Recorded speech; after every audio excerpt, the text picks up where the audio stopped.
दोस्तों, good evening. कैसा आप सब? उम्मीद करता हूँ अच्छे होंगे। हाँ जी भाई, तो यदि आपकी तैयारी में दम है तो एक बार फिर से जरा इस क्लास पे आ जाइए, अपने इस प्रैक्टिस सेट में अपना दम दिखाने। मैं देखना चाहता हूँ कि कितनी बेहतर से बेहतर तैयारी आपने की है। तो आपके सामने एक बार फिर से कुछ बेहद महत्वपूर्ण जो है जीके के प्रश्न लेके आया हूँ इस प्रैक्टिस सेट में। पूरा धमाका प्रश्न है आपके एग्जाम में, यहाँ से डेफिनेटली 1 से 2 प्रश्न एग्जाम में टपकने वाले हैं। तो देर ना करते हुए फटाफट आप लोग क्लास पे जुड़ जाइए। चलिए शुरू करते हैं आज के इस जीके प्रैक्टिस सेट को सॉल्व करना। सो डियर एस्पिरेंट्स, सबसे पहले तो आप जरा यहाँ पे ध्यान दीजिए कि 8 मार्च से अनअकैडमी पे ये मिशन एयरफोर्स नाम का 35 दिन का प्रैक्टिस बैच शुरू हो रहा है। तो जो भी मुझे एयरफोर्स के कैंडिडेट देख रहे हैं जो अप्रैल में एयरफोर्स का एग्जाम देने वाले हैं, मैं उनसे कहना चाहता हूँ भाई अब नहीं करोगे तो कब करोगे। मतलब समय तो बिल्कुल भी नहीं बचा है। आप देख सकते हैं जो भी तैयारी करनी थी वो आप कर चुके हैं। अब आपको सिर्फ करना है तो प्रैक्टिस, ठीक है। तो आज ही अपने आप को अनअकैडमी पे इनरोल करो और जाकर के प्लस कोर्सेज बाई करके आप ये प्रैक्टिस बैच ज्वाइन कर लो। आप देख सकते हैं इसमें टॉप एजुकेटर हैं, रामस्वरूप ज्ञानी सर हैं, मैंक सर हैं, ठीक है, दीक्षा मैम है, अभिषेक सर हैं और साथ में सुनील कुमार गुप्ता सर हैं, ठीक है। मतलब इन टॉप एजुकेटर को आप बहुत ही अच्छी तरीके से जानते हैं, ठीक है। तो जाइए आज ही ये बैच जो है ज्वाइन कर लीजिए, जो प्रैक्टिस बैच शुरू होने वाला है 8 तारीख से। और साथ में जो भी मुझे एनडीए के कैंडिडेट देख रहे हैं, मैं उन्हें बताना चाहता हूं कि 1 मार्च से आपके एग्जाम के लिए 45 दिन का क्रैश कोर्स शुरू हो चुका है मिशन एनडीए नाम का। तो प्लीज आज ही अपने आपको अनअकैडमी पे इनरोल करिए, जाइए ये क्रैश कोर्स ज्वाइन करिए और इस क्रैश कोर्स से जो आपकी तैयारी का धमाका होने वाला है वो सबको सुनाई देने वाला है, ठीक है। सो प्लीज जाइए, आपको कुछ नहीं करना है। वीडियो के डिस्क्रिप्शन में आपको अनअकैडमी ऐप का लिंक मिल जाएगा, उसे अपने फोन में इंस्टॉल कीजिए, अपने आपको उस पर रजिस्टर करिए और रजिस्ट्रेशन के दौरान आप रेफरल कोड में स्टैंड अप क्लासेस जरूर यूज कर लीजिएगा, क्योंकि इन टॉप एजुकेटर की फ्री क्लासेस भी चलती हैं स्पेशल क्लासेस के नाम से। तो ये आप रेफरल कोड यूज करने के बाद वो बिल्कुल फ्री देख पाएंगे। और साथ में जब कभी भी आप फ्यूचर में जो है प्लस कोर्सेज बाई करते हैं तो आपको एक्स्ट्रा 10% का डिस्काउंट भी मिल जाएगा इस रेफरल कोड पे। सो प्लीज जाइए अपने आपको अनअकैडमी पे इनरोल करिए और अपनी तैयारी बेहतर करनी शुरू कर दीजिए। हाँ जी भाई, तो अब इस प्रैक्टिस सेट के क्वेश्चंस को देखने से पहले सबसे पहले तो इस वीडियो को फटाफट लाइक कर दीजिए, इसे दबा के शेयर करिए अपने दोस्तों तक और साथ में चैनल पर नए हैं तो फटाफट चैनल को सब्सक्राइब कर लीजिए, क्योंकि ऐसे ही नए नए प्रैक्टिस सेट डेली आते रहते हैं। तो चैनल सब्सक्राइब रहेगा तो वीडियो का नोटिफिकेशन आपको समय पर मिल जाया करेगा। फटाफट लाइक शेयर और सब्सक्राइब कर लीजिए, उसके बाद क्वेश्चंस देखना शुरू करते हैं। जल्दी करिए ताकि आपके दोस्त भी इस क्लास पे हमसे जुड़ सकें। फटाफट शेयर करिए। तो दोस्तों ध्यान दीजिएगा, यहाँ पे जो हमारा सबसे पहला क्वेश्चन दिया गया है, one of the most important question है इस प्रैक्टिस सेट का। अलमट्टी बांध किस नदी पर स्थित है? Almatti dam is located on which river? काफी बार आपके एग्जाम में आ चुका है, लगभग सभी को पता होगा। तो अलमट्टी बांध किस नदी पर स्थित है? फटाफट कमेंट करेगा। ऑप्शन नंबर ए है कृष्णा नदी, ऑप्शन नंबर बी कावेरी नदी, ऑप्शन नंबर सी तुंगभद्रा नदी और ऑप्शन नंबर डी है मलप्रभा नदी। तो मैं आपको बता देता हूं दोस्तों, जो आपका अलमट्टी बांध है ये कृष्णा नदी पर लोकेटेड है। किस नदी पर? कृष्णा नदी पे, याद कर लीजिएगा, ठीक है। चलिए अगले क्वेश्चन की तरफ चलते हैं। तो हमारा अगला क्वेश्चन दिया गया है, निम्नलिखित में से भारत में ही उत्पन्न होने वाली सबसे लंबी नदी कौन सी है? देखिएगा बेहद इंटरेस्टिंग क्वेश्चन आया है, बेहद महत्वपूर्ण भी है, काफी बार आपके एग्जाम में आ चुका है। Which rivers emerges in India and is longest river of India? मतलब भारत में ही उत्पन्न होने वाली भारत की सबसे लंबी नदी कौन सी है? ऑप्शन नंबर ए ब्रह्मपुत्रा, फटाफट कमेंट करिएगा। Option number B Ganga, option number C Yamuna और ऑप्शन नंबर डी है गोदावरी। तो दोस्तों मैं आपको बता देता हूं कि आपके भारत से ही निकलने वाली भारत की सबसे लंबी नदी है गंगा, ठीक है। और इसका नाम गंगा क्यों पड़ा, याद कर लीजिएगा, क्योंकि ये उत्तराखंड के गंगोत्री ग्लेशियर से निकलती है, इसलिए इसका नाम गंगा है, ठीक है। और इसकी कुल लंबाई कितनी है आपको पता होनी चाहिए, कितनी है? 2525 किलोमीटर, याद कीजिए, ठीक है। मैंने आपको बहुत पहले पढ़ा दिया है। और साथ में यदि आपसे पूछ ले कि विश्व का सबसे लंबी नदी कौन सी है, विश्व की मैं बात कर रहा हूं, ठीक है, विश्व की सबसे लंबी नदी कौन सी है, तो आप बोलेंगे नील नदी। कौन सी? नील नदी, ठीक है। और साथ में इसकी लंबाई कितनी है, तो 6650 किलोमीटर। कितना? 6650 किलोमीटर। और कहाँ पे है नील नदी? अफ्रीका में है, ठीक है। कहाँ पे? अफ्रीका में, याद कर लीजिएगा।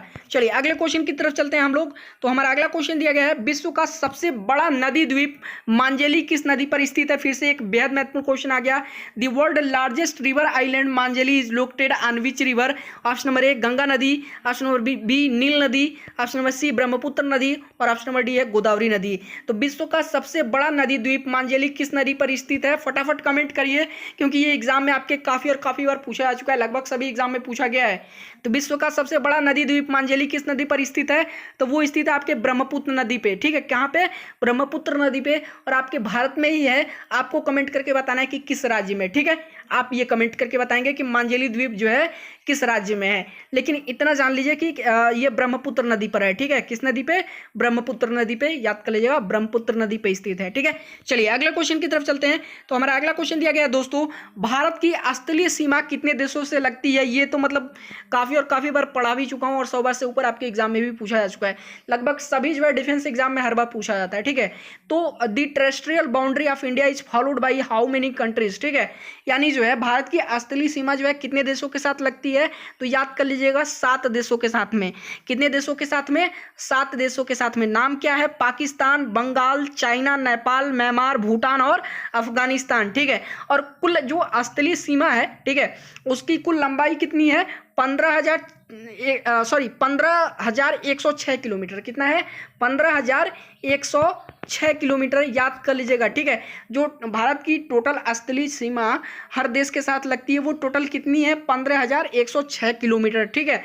और कितने देशों के साथ लगती है भारत की स्थलीय सीमा? 7 देशों के साथ में। एक बार फिर से नाम याद कर लीजिएगा, हर बार पूछा जाता है।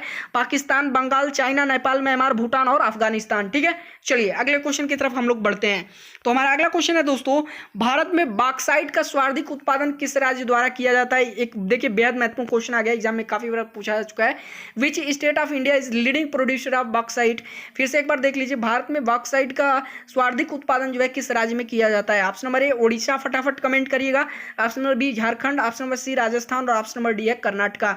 तो which state of India is leading producer of bauxite? कौन सा है वो? तो मैं आपको बता देता हूं, वो है आपका ओडिशा, ठीक है। कहाँ पे? ओडिशा में, याद कर लीजिएगा। तो ओडिशा राज्य में बॉक्साइट का सर्वाधिक उत्पादन किया जाता है, याद कर लीजिएगा, ठीक है। चलिए अगले क्वेश्चन की तरफ चलते हैं हम लोग। तो हमारा अगला क्वेश्चन है दोस्तों, हरित क्रांति। देखिए फिर से एक बेहद महत्वपूर्ण क्वेश्चन आ गया, हर बार पूछा जाता है, मतलब कभी ऐसा नहीं हुआ है कि ये एग्जाम में ना पूछा गया हो। डिफेंस के हर एग्जाम में, हर बार हर एग्जाम में मतलब होता है ये, ठीक है। हरित क्रांति का पिता किसे कहा जाता है? Who is known as father of green revolution? फटाफट कमेंट करेगा और गलती मत करिएगा, देखिएगा यहाँ पे गलती की पूरी गुंजाइश है आपके। ऑप्शन नंबर ए है doctor MS Swaminathan, option number B Norman Borlaug, option number C Verghese Kurien और ऑप्शन नंबर डी है उपयुक्त में से कोई नहीं। फटाफट कमेंट करिएगा। देखिए काफी लोगों ने कमेंट किया है नॉर्मन बोरलॉग, तो मैं आपको बता दूं नॉर्मन बोरलॉग आपको ट्रिक नहीं करना एग्जाम में, मैं जानता हूं, ठीक है। 2 लोगों को फादर ऑफ ग्रीन रेवोल्यूशन बोला जाता है, लेकिन जो जनक हैं वो कौन है? Doctor MS Swaminathan. कौन है? डॉक्टर MS स्वामीनाथन, ठीक है। और ये जो हैं इन्होंने बस उसमें सहायता की थी, ठीक है। ये बाद में उन्होंने जो है क्या किया? ग्रीन रेवोल्यूशन को लीड किया था, ठीक है। ये जनक नहीं है, याद कर लीजिएगा। नॉर्मन बोरलॉग जो है जनक नहीं है, बल्कि जनक कौन है? फादर कौन है? डॉक्टर MS स्वामीनाथन है, ठीक है, याद कर लीजिएगा। तो एग्जाम में यदि दोनों नाम एक साथ आ जाए हरित क्रांति के लिए तो आप सबसे पहला नाम ही चूज करेंगे, डॉक्टर MS स्वामीनाथन, दिमाग में बैठा लीजिएगा। और वर्गीज कुरियन कौन है भाई? जरा फटाफट कमेंट करके बताइएगा, वर्गीज कुरियन कौन है? व्हाइट रेवोल्यूशन के पिता हैं भाई, फादर ऑफ व्हाइट रेवोल्यूशन, ठीक है। और जो व्हाइट रेवोल्यूशन है वो किससे संबंधित है? दुग्ध क्रांति बोलते हैं उसको ना, ये आपके दूध से संबंधित थी, ठीक है, याद कर लीजिएगा। व्हाइट रेवोल्यूशन, वर्गीज कुरियन, ठीक है। चलिए अगले क्वेश्चन की तरफ हम लोग चलते हैं। तो हमारा अगला क्वेश्चन दिया गया दोस्तों, भारत का सबसे लंबा राष्ट्रीय राजमार्ग कौन सा है? बेहद महत्वपूर्ण क्वेश्चन एक बार फिर से आ गया। Which is longest national highway of India? फटाफट कमेंट करिएगा, which is longest national highway of India? Option number A NH44, option number B NH1, option number C NH2 और ऑप्शन नंबर डी NH10। तो मैं आपको बता देता हूं कि भारत का जो सबसे लंबा राष्ट्रीय राजमार्ग है वो है आपका NH44। कौन सा है? NH44। और NH44 से पहले इसका क्या नाम था? NH7, याद कर लीजिएगा, क्या था? NH7, ठीक है, नोट कर लीजिएगा NH7। और ये कहां से कहां तक है? तो ये श्रीनगर यानी जम्मू कश्मीर में श्रीनगर से लेकर के कन्याकुमारी तक जो है फैला हुआ है, याद करिएगा। इसकी शुरुआत होती है श्रीनगर से और कन्याकुमारी तक जो है फैला हुआ है, ठीक है, याद कर लीजिएगा। चलिए अगले क्वेश्चन है, तो यहाँ पे ये नोट कर लीजिएगा NH44 आपको हमेशा लगाना है, ठीक है। NH7 अब नहीं लिखेंगे, नाम बदल गया है, NH44 हो गया है। विच is longest national highway of India? NH44। Option number ए हमारा बिल्कुल करेक्ट हो जाएगा। चलिए अगले क्वेश्चन की तरफ हम लोग चलते हैं। भारत का सबसे बड़ा कॉफी उत्पादक राज्य कौन सा है? फिर से एक बेहद महत्वपूर्ण क्वेश्चन आ गया। विच state of India is leading producer of coffee? फटाफट कमेंट करेगा, आप सभी के कमेंट्स में देख रहा हूँ, फटाफट कमेंट करेगा। Option number A Tamil Nadu, option number B Andhra Pradesh, Pradesh, option number C Karnataka और option number D Kerala. Bharat का सबसे बड़ा काफी उत्पादक राज्य कौन सा है? Which state of India is leading producer of coffee? तो मैं आपको बता देता हूं, भारत का जो सबसे बड़ा काफी उत्पादक राज्य है वो है आपका तमिलनाडु। कौन सा है? तमिलनाडु। याद कर लीजिएगा, ऑप्शन नंबर ए हमारा बिल्कुल करेक्ट हो जाएगा। चलिए अगले क्वेश्चन की तरफ हम लोग चलते हैं। तो हमारा अगला क्वेश्चन दिया गया है दोस्तों, कांगेर घाटी राष्ट्रीय उद्यान किस राज्य में स्थित है? ये काफी बार एग्जाम में पूछा जा चुका है। Kanger Ghati national park is located in which state of India? Option number A Chhattisgarh, option number B Jharkhand, option number C Odisha और option number D Paschim Bangal. फटाफट कमेंट करिएगा, कांगेर घाटी राष्ट्रीय उद्यान किस राज्य में स्थित है? तो मैं आपको बता देता हूँ ये कहाँ पे स्थित है, छत्तीसगढ़ में। कहाँ पे? छत्तीसगढ़ में। नोट कर लीजिएगा, दिमाग में बैठा लीजिएगा। और यदि आपको इस प्रैक्टिस सेट का पीडीएफ चाहिए तो आपको टेलीग्राम पे मिल जाएगा। तो आप हमें टेलीग्राम पे क्यों नहीं ज्वाइन करते हैं? वीडियो के डिस्क्रिप्शन में आपको टेलीग्राम चैनल का लिंक मिल जाएगा, आप जाइए हमें टेलीग्राम पे ज्वाइन करिए और ये प्रैक्टिस सेट का पीडीएफ आप वहां से ले सकते हैं। ठीक है, चलिए अगले क्वेश्चन की तरफ से हम लोग चलते हैं। तो हमारा अगला क्वेश्चन है दोस्तों, सिंधु नदी की कौन सी सहायक नदी मानसरोवर झील से निकलती है? फिर से एक बेहद महत्वपूर्ण क्वेश्चन आ गया, ये सब कुछ मैं पढ़ा चुका हूं आपको डिटेल में। तो सिंधु नदी की कौन सी सहायक नदी मानसरोवर झील से निकलती है? Which tributary river of Sindhu river originates from Mansarovar lake? Option number A Beas नदी, ऑप्शन नंबर बी झेलम नदी, ऑप्शन नंबर सी सतलुज नदी और ऑप्शन नंबर डी रावी नदी। तो मैं आपको बता देता हूं दोस्तों, फटाफट जरा आप लोग कमेंट करिएगा, आप सभी के कमेंट्स देख रहा हूं। सिंधु नदी की कौन सी सहायक नदी मानसरोवर झील से निकलती है? तो मैं आपको बता देता हूं, जो सतलुज नदी है, सबसे पहले तो ये एक सिंधु नदी की सहायक नदी है और साथ में ये कहां से निकलती है? मानसरोवर झील से। ठीक है, कहां से? मानसरोवर लेक से, यानी मानसरोवर झील से निकलती है और ये सिंधु नदी की सहायक नदी है सतलुज नदी। ठीक है, याद कर लीजिएगा। चलिए अगले क्वेश्चन की तरफ हम लोग चलते हैं। तो हमारा अगला और बेहद महत्वपूर्ण क्वेश्चन दिया गया है, देख लीजिएगा, निम्नलिखित में से किस बंदरगाह को अरब सागर की रानी कहा जाता है? एग्जाम में मतलब 100 बार से ऊपर पूछा जा चुका है, लगभग हर बार पूछा जाता है। ठीक है, which port of India is also known as queen of Arabian sea? फटाफट कमेंट करिएगा, which port of India is also known as queen of Arabian sea? निम्नलिखित में से किस बंदरगाह को अरब सागर का रानी कहा जाता है? ऑप्शन नंबर ए बिजाक बंदरगाह, ऑप्शन नंबर बी पारादीप बंदरगाह, ऑप्शन नंबर सी कोच्चि बंदरगाह और ऑप्शन नंबर डी है मुंबई बंदरगाह। तो मैं आपको बता देता हूं, जरा आप लोग सबसे पहले कमेंट करिए, आप सभी के कमेंट्स मैं देख रहा हूं, काफी लोग गलत कर रहे हैं, फटाफट कमेंट करिए। चलिए मैं आपको बता देता हूं, केरल का जो कोच्चि बंदरगाह है, ठीक है, जो कि एक प्राकृतिक बंदरगाह है, याद कर लीजिएगा। ठीक है, कोच्चि बंदरगाह को हम लोग क्या बोलते हैं? इसको अरब सागर की रानी भी कहा जाता है। ठीक है, इस बंदरगाह को याद कर लीजिएगा, कोच्चि बंदरगाह, जो कि कहाँ पे है? केरल में। ठीक है, चलिए अगले क्वेश्चन की तरफ हम लोग चलते हैं। अगला हमारा बेहद महत्वपूर्ण क्वेश्चन एक बार फिर से आ चुका है हमारे सामने, पौधे के विकास के लिए सर्वोत्तम मिट्टी कौन सी है? Which is the finest soil for the growth of plant? एक बार फिर से देखिए, बेहद महत्वपूर्ण क्वेश्चन आ गया। ऑप्शन नंबर ए रेतीली मिट्टी, ऑप्शन नंबर बी चिकनी मिट्टी, ऑप्शन नंबर सी दोमट मिट्टी और ऑप्शन नंबर डी है गाद युक्त मिट्टी। फटाफट कमेंट करिएगा, पौधे के विकास के लिए सर्वोत्तम मिट्टी कौन सी है? सब कुछ पढ़ा चुका हूं मेरे भाई, सब कुछ डिटेल में मैंने करा दिया है। चलिए मैं आपको बता देता हूं कि पौधे के विकास के लिए सर्वोत्तम मिट्टी कौन सी है, तो वो है आपकी दोमट मिट्टी। कौन सी है? दोमट मिट्टी। याद कर लीजिएगा, क्योंकि दोमट मिट्टी में कई प्रकार के जो है पर्याप्त खनिज पाए जाते हैं, जो पौधों के विकास के लिए क्या होते हैं? सर्वोत्तम होते हैं। ठीक है, याद कर लीजिएगा। तो पौधों के विकास के लिए सर्वोत्तम मिट्टी कौन सी है? दोमट मिट्टी। याद कर लीजिएगा, ऑप्शन नंबर सी हमारा बिल्कुल करेक्ट हो जाएगा। चलिए अगले क्वेश्चन की तरफ हम लोग चलते हैं। हमारा अगला और बेहद महत्वपूर्ण क्वेश्चन एक बार फिर से आ चुका है, रणजीत सागर बांध नदी घाटी परियोजना किस नदी पर स्थित है? यही नहीं पता तो कुछ नहीं पता रहेगा, फटाफट कमेंट करेगा, एग्जाम में काफी बार आ चुका है। Option number A Ravi, option number B Sutlej नदी, ऑप्शन नंबर सी झेलम नदी और ऑप्शन नंबर डी सिंधु नदी।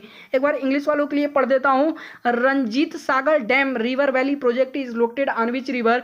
रणजीत सागर बांध नदी घाटी परियोजना किस नदी पर स्थित है? फटाफट कमेंट करिएगा, आप सभी के कमेंट्स में देख रहा हूं। चलिए मैं आपको बता देता हूं, जो रणजीत सागर बांध नदी घाटी परियोजना है, ये किस नदी पर स्थित है? तो ये आपके रावी नदी पर स्थित है। किस नदी पे? रावी नदी पे। याद कर लीजिएगा, ये कब बनना शुरू हुआ था? 1981 में। ठीक है, 1981 में, और बन के पूरा कब हुआ?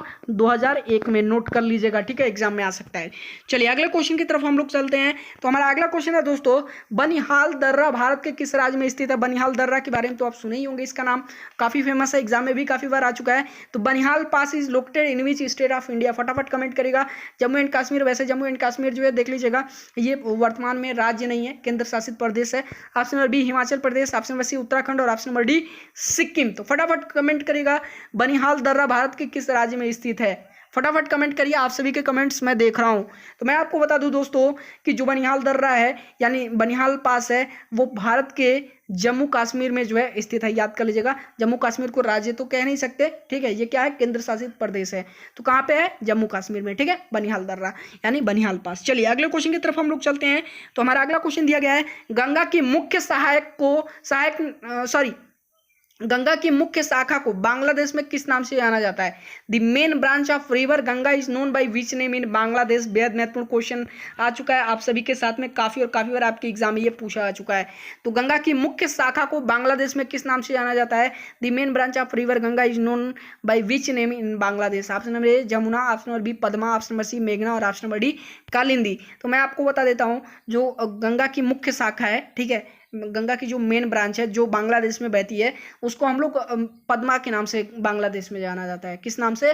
पद्मा के नाम से जो है बांग्लादेश में जाना जाता है। याद कर लीजिएगा, एग्जाम में काफ़ी बार आ चुका है, काफ़ी बार, एक बार दो बार नहीं, मतलब 20 बार से ऊपर आ चुका है, ठीक है, कि बांग्लादेश में गंगा नदी को किस नाम से जाना जाता है? किस नाम से? पद्मा के नाम से, ठीक है, याद कर लीजिएगा। चलिए अगले क्वेश्चन की तरफ चलते हैं। तो दोस्तों ये जो हमारा अगला क्वेश्चन है, हमारे इस क्लास का सबसे अंतिम क्वेश्चन है, और ये क्वेश्चन आपके एग्जाम में काफ़ी बार पूछा जा चुका है। तो आप तो इस क्लास का रूल जानते ही हैं कि जो प्रैक्टिस सेट का सबसे अंतिम प्रश्न होता है वो आप सभी को कमेंट करके बताना होता है। मैं उसी से आपकी पूरे इस जो है प्रैक्टिस सेट में परफॉर्मेंस मैं जान लेता हूं कि आपने क्या किया है, ठीक है। तो सभी को कमेंट करके बताना है। क्वेश्चन देख लीजिएगा, सैंडी वार्म किस क्रिकेटर की आत्मकथा है? सैंडी स्टॉर्म किस क्रिकेटर की आत्मकथा है? Sandy storm is a biography of which cricketer. बेहद महत्वपूर्ण क्वेश्चन है, देख लीजिएगा। सैंडी स्टॉर्म मतलब क्या होता है? धूल वाली, ठीक है, यानी धूल भरी जो है आंधी। तो Sandy storm is a biography of which cricketer, किस क्रिकेटर की आत्मकथा है? Option number A Dilip Vengsarkar, option number B Mohinder Amarnath, option number C Sandeep Patil और ऑप्शन नंबर डी है राजर बिन्नी। एक बार फिर से मैं ऑप्शन बोल देता हूं, जितने भी लोग मुझे देख रहे हैं सबको कमेंट करके बताना है, ठीक है, और साथ में आपको अपना स्कोर भी कमेंट करके बताना है कि पूरे क्लास में आपने जो है 15 से 16 क्वेश्चन में कितने क्वेश्चन बिल्कुल सही किए हैं। तो ऑप्शन नंबर ए है, देख लीजिएगा, Dilip Vengsarkar, option number B है Mohinder Amarnath, option number C है संदीप पाटिल और ऑप्शन नंबर डी है राजर बिन्नी। तो फाइनली आप लोग कमेंट कर दीजिएगा। बाकी आज का जो क्लास है वो पसंद आया हो तो फटाफट इसे लाइक कर दीजिएगा और इसे अपने दोस्तों तक भी शेयर कर दीजिएगा। चैनल पर नए हैं तो चैनल को सब्सक्राइब कर लीजिए, क्योंकि कल फिर एक नया प्रैक्टिस सेट लेके आऊँगा। तब तक फिर मिलते हैं नेक्स्ट क्लास में, तब तक के लिए धन्यवाद।